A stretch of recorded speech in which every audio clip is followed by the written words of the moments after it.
We've had a storm. Now what the heck do I do?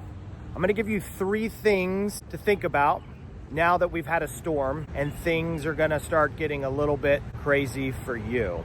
The number one thing is no need to rush. There's no need to rush. Insurance companies give you sometimes 2 years to file a claim. You don't have to be in a hurry. It's not a big deal to wait and take your time. The second thing is everyone is gonna knock on your door, call you, text you. There's so much technology out there that people are going to just obliterate you with communication, right? So don't jump at the people that are just calling and texting you nonstop. Go slow, take your time.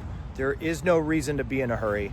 And the third most important thing is have someone there to represent you and your family. Right? The insurance companies, man, they don't want to spend $25,000 if they don't have to. It's easy for them to say, no, you have no damage. You need someone there to represent you to make sure that you get taken care of. And they don't just say, oh, your roof's in great shape, because they'll tell people that because this storm is going to cost millions of dollars to the insurance companies. And if they can tell you, nah, don't worry about it, they will. So have someone on your side. We're happy to help at any capacity. Don't hesitate to give us a call.